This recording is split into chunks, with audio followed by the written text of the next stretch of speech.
Üdvözlünk minden kedves nézőt a csatornán, mellettem Takács Zoltán. Sziasztok, mellettem pedig Zelena Gergely. Ez pedig az Access Point Kft. YouTube csatornája, ha még nem lenne egyértelmű, és egy nagyon izgalmas és örömteli, sőt, én büszke is vagyok rá, bejelentéssel szeretnénk megörvendeztetni mindenkit, ugyanis Ubiquiti Enterprise disztribútorok lettünk, persze ez már a felületeinken egy ideje látható, de úgy gondoltuk, hogy így a videós csatorna lehetőségeit felhasználva kicsit bővebben beszélünk arról, hogy egyrészt hogyan, miképp, miért szereztük ezt meg, ez milyen kiváltságokkal jár, és milyen lehetőségei vannak a partnereknek, hogyha Ubiquiti Enterprise portfóliójából szeretnének szemezgetni.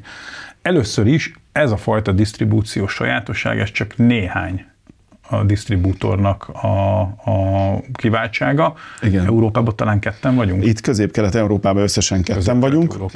Az összes többiről egyelőre hogy konkrét információnk nincsen. A termék portfólió sajátossága az, hogy igazából minden egyes eladás deal regisztrációhoz, tehát projektvédelemhez kötött, ennek minden előnyével, tehát hogy ez egyben egy kedvezőbb árat is jelent, jóval kedvezőbb árat jelent. Tehát akkor a listár ne rettentse el az érdeklődőt? A listár az ne rettentse el a rendszerintegrátorokat igazából. Itt a végfelhasználói ár az pedig, hát nem is az, hogy elrettenti, de azért valamennyire köszönő viszonyban van az eszközök tudásával. Tehát azért az Ubiquiti az elmúlt pár évben a Unify controller felülete rendkívül sokat fejlődött, és eljutott arra a szintre, hogy bizonyos funkciókkal már tud konkurálni, úgymond a nagyobb gyártókkal is. És ennek a apropóján született meg ugye az Enterprise termékcsalád, ami nem összekeverendő eddig a portfólióban lévő például U6 Enterprise vagy Enterprise elnevezésű USV switchekkel. Ez egy teljesen új termékcsalád, ami igazából, mint említettem, csak a deal regisztráció után elérhető a rendszerintegrátoroknak. Itt a deal regisztrációt az adott disztribútor végzi, tehát ajánlat kéréskor ugye itt szükségünk van ugyanúgy a végfelhasználó adataira, hogy mi is biztosítani tudjuk az ügyfeleknek azt, hogy itt nem lesz ütközés a dealek között, mint az összes többi nagyobb gyártónál ez már ugye egy bevett szokás volt. Ebből kifolyólag a termékeknek az elérhetőségéről láttok információt például a webshopon, de mondjuk rendelés tekintetében mindenféleképpen ugye az előbb említett okokból kifolyólag, ugye a deregisztráció miatt ugye keresni kell az értékesítő kollégát, és akkor szinte már a teljes portfólió elérhető a kínálatunkban, ami meg még nincs, az meg már úton van felénk, úgyhogy itt elsősorban ugye a termékekről ejtsünk egy pár szót. Geri, ami itt van az asztalon, az az Enterprise Fortress Gateway. Igazából egy Enterprise kategóriás ugye kontroller, a gyártó állítás szerint ugye 5000 kliens tud lekezelni. Nem mennék bele nagyon a technikai részletekbe, ezek mind elérhetőek, mind adatlap, meg mind egyéb formában, ugye mind a mi oldalunkon, mind az Ubiquiti oldalán. Meg hát nem is az a célja ennek a műsornak, illetve ennek az adásnak. Ennek az adásnak tipikusan az a célja, hogy egyrészt, aki még nem hallott magáról a Ubiquiti ezen termék kínálatáról, az most hall remélhetőleg. Másrészt, hogyha valaki még nem volt tisztában azzal, hogy mi disztribútorai lettünk ennek a termékkínálatnak, akkor szintén ezt az információt megkapja, meg hát inkább egy kicsit így a termékkínálat sajátosságairól, meg a saját pozíciójáról a teljes termékkínálaton belül szeretnénk beszélni. Gyártó az miről is van szó egyáltalán? Úgy gondolja, hogy minden egyes jelenleg létező Ubiquiti ugye alkategóriából lesz egy Enterprise szintű termék, ami ugye csak ebbe a kategóriába kerül bele. Itt előbb-utóbb ugye majd bekerülnek, ugye most már van ugye NVR is, tehát ugye egy Enterprise NVR is, de ezt követik majd ugye a kamerák, ugye nyilván ugye itt majd a beléptető rendszerektől elkezdve minden bele fog kerülni az Enterprise portfóliójába, nyilván az adott a legmagasabb szintű tudással, amit az Ubiquiti tud prezentálni. Ez egy elég egyértelmű lépés a Ubiquiti részéről, és szerintem ez már egy jó ideje váratott magára. A Ubiquiti annak idején nagyon jól megtalált egy piaci rést, és valahogy szuper módon behelyezkedett a nagyon entry level megoldások, meg a high-end megoldások közé. Ez mindannyian tudjuk, hogy ez azért egy ilyen évtizedes evolúció, aki ott volt az elején, akkor az még emlékezhet, és nem is akarok most ilyen történelemleckét adni, hogy mivel indultak. Na most ahhoz képest azért a Ubiquiti az abszolút meghatározója lett a területnek, és ma már jól látható, hogy szinte az összes gyártó valamilyen módon a Ubiquitihez tagozódik be, és akar rányitni az ő által igen.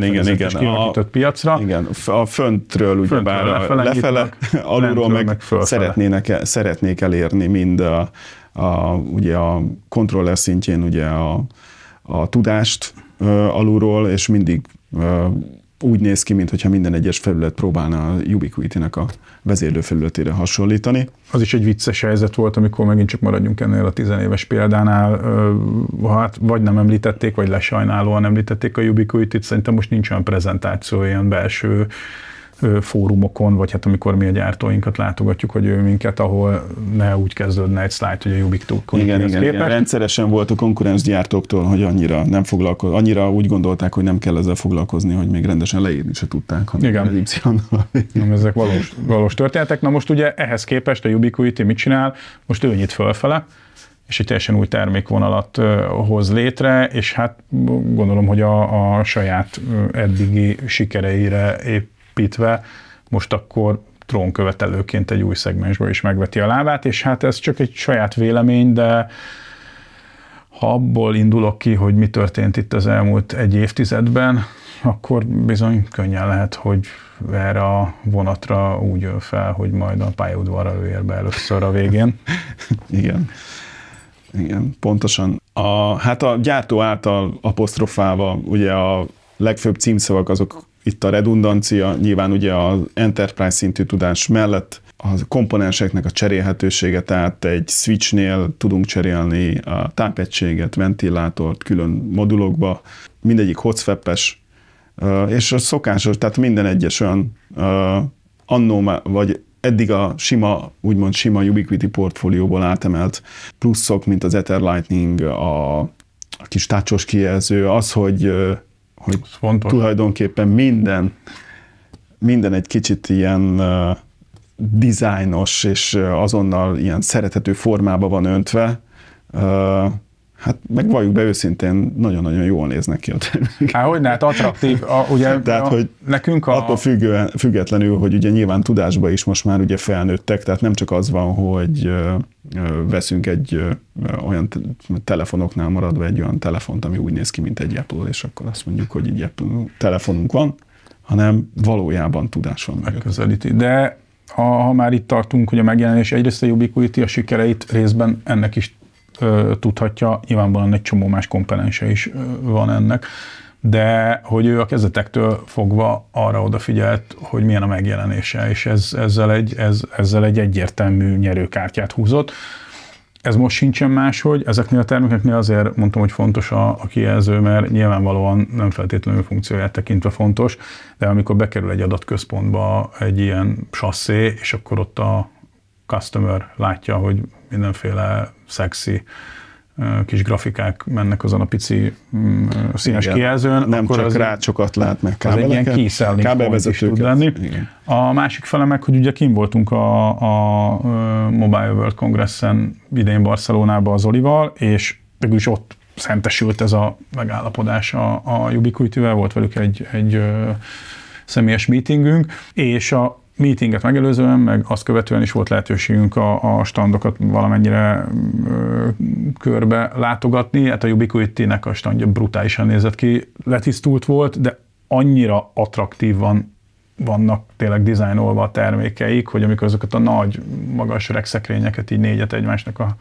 hátának fordítottak, és akkor minden irányba nézett egy regszekrény, és ez úgy berendezve, megvilágítva. Szóval és ez mind standard, tehát hogy ezt bárki meg tudja magának. Így van. Vagy bárki hasonlóan fel tudja építeni a regszekrényét, és nem kell. Ez az is termék, nem? Persze. Maga a reg. Maga a reg is termék, igen. Európában még nem elérhető a 42 hús regszekrény, de hamarosan elérhető lesz. Na, szóval ugye ez akkor az egyik alaptermék, ami itt van igen, hát tulajdonképpen a lelke, meg az első termék volt ebből a portfólióból, ugye az EFG, ugye az Enterprise Fortress Gateway, ezt követi tulajdonképpen ugye az ECS, tehát az Enterprise Campus Switching elnevezés vagy rövidítésű termékcsalád. Itt ugye van egy aggregációs switch, és van egy jelen pillanatban egy 24-es és egy 48 portos switch. Az ECS termékcsaládon kívül van még az Enterprise portfólióban egy ENVR, tehát egy Enterprise NVR, és továbbá rögtön egy Wi-Fi 7-es Access Point portfólió, amiben beletartozik egyelőre a sima E7, egy E7 Campus és egy E7 Audience. Ugye ebből elérhető nálunk már az E7 Campus úton van, az E7 Audience meg valamikor szerintem nyár vége felé lesz elérhető nálunk, de hát a felhasználási területeket elnézve egy E7 Audience az egy, tehát ilyen igazából stadion projekteknél talán szóba jöhet. Egyelőre akkor ez a termékkínálat, és itt nyilvánvalóan ez folyamatosan fog fejlődni a jövőben. Igen, folyamatosan jönnek majd tulajdonképpen más portszámmal ellátott switchek. Mint említettem, ugye a kameráknál is lesz egy Enterprise szegmens, hogy úgy fogalmazzak. És hát folyamatos a termékfejlesztés, tehát hogy most már ugye a sima termékportfólióba is ugye az UVC G5-ös kamerák után most már be lett jelentve ugye a 3G6-os is. Ugyanilyen ütemben fejlődik ugye az Enterprise portfólió is, vagy fog fejlődni az Enterprise portfólió is. Folyamatosan új funkciókat kap ugye a kontrolleren keresztül. Tehát akkor összességében ez egy felülpozícionált és technikailag megalapozottan felülpozícionált új portfólió, csak a kiválasztott disztribútorokon keresztül érhető el, és a régióban 2 disztribútor van, ebből az egyik az Access Point Kft. Díjregisztrációhoz kötött a folyamat, ami nagyon jó hír, mert ez totálisan szemben megy az eddigi csatorna politikájával, vagy éppen csatorna politikájának hiányával a Ubiquiti kapcsán. Igen. Tehát mind a disztribútor, és legfőképpen ami fontos, mind a partnere, tehát a rendszerintegrátor védve van, itt nem lehet mindenféle árkonfliktus. Ebből jó a szállíthatósága, mi egyébként már raktáron tartunk ilyen berendezéseket, és terveink szerint ez folyamatos lesz, és már vannak is leregisztrált díjaink, úgyhogy hamarosan majd az első konkrét esettanulmányokkal is fogunk tudni jelentkezni. Csak magamat tudom ismételni, hogyha ugyanazzal a lendülettel és termékfejlesztési dinamizmussal él a gyártó, mint eddig, akkor valószínűleg tartom, hogy bizonyos értelemben le fogja tarolni ezt a piaci szegmest is az elkövetkezendő néhány évben. Mi biztosan partnerei leszünk ebben, mind a mi partnerinknek, mind pedig a Ubiquiti-nek, mint gyártói partner.